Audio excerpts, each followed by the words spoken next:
Ну что, дружище, 9 мая поминаю своих, тех, кто связан с войной, День памяти. А, Про прошлый тур скажу, что я тебе говорил, всем говорю, что Спартак сырой, Спартак без четкой концепции, без тактики. Вот этот нахрап, вот он, пожалуйста, наткнулись. Краснодар там же находится, поэтому мои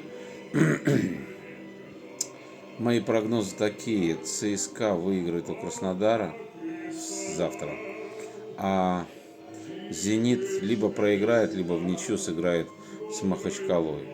Так что, как я говорил там 3 тура назад, что ЦСКА может стать чемпионом, я пока не отрекаюсь, хотя я ж